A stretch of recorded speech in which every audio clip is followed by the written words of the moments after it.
C'est étrange comme sensation, vous ne trouvez pas? Il fait si clair à l'extérieur et si sombre à l'intérieur. C'est terrible de n'être plus qu'un simple nom sur une plaque de marbre. 100 ans se sont écoulés, peut-être moins, peut-être plus. Mais je ne fais plus partie de ce monde depuis bien longtemps. Je ne sais pas vraiment où je suis, ni ce que je fais là. Mais ce que je sais, c'est que pour beaucoup d'entre vous, je n'existe plus. Et pourtant, parfois, je peux vous voir, et parfois, vous pouvez m'entendre. Un fantôme, une entité, un esprit, c'est ce que je suis désormais. Mais, de mon vivant, je m'appelais Claude. J'ai l'impression d'avoir passé toute ma vie entre ces murs. Oui, je les reconnais bien. Je les ai pas oubliés. Bon, je connais pas toute leur histoire, mais seulement une partie. Une école, un temps, un dispensaire ensuite, puis une maison de retraite. Elle a traversé la guerre, l'isolement et l'abandon, la partie la plus dure. J'ai vu tant de gens défiler dans cette maison de retraite, alors que personne ne m'a jamais vraiment vu. Comme elle, on y a passé de bons moments.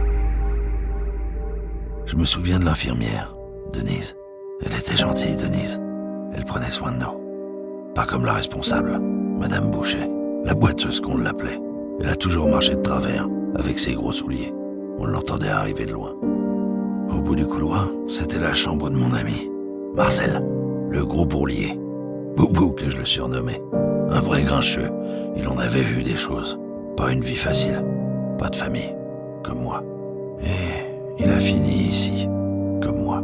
Je ne sais même pas si quelqu'un se souvient de nous. Lui, il est plus là.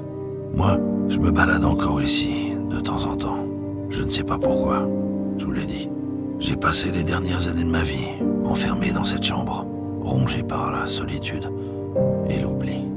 Avec le temps, on devient presque un meuble. Les mêmes livres, la même télé, les mêmes souvenirs.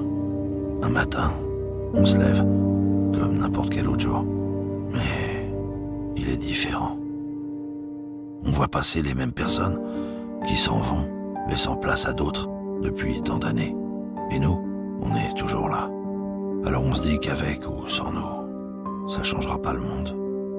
Je pose ma canne, j'ouvre les volets, comme j'ai l'habitude de le faire. Quel soleil, quelle vue. Il fait beau, il fait frais. Je sais pas ce qui m'est passé à travers l'esprit.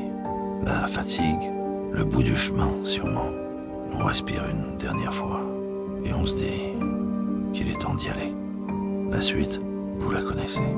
Mon histoire, comme celle de cette maison de retraite, n'a rien d'extraordinaire. Ce qui est important, c'est de se rappeler que dans ce monde ou ailleurs, il faut pas oublier les vivants, comme il faut pas oublier les morts.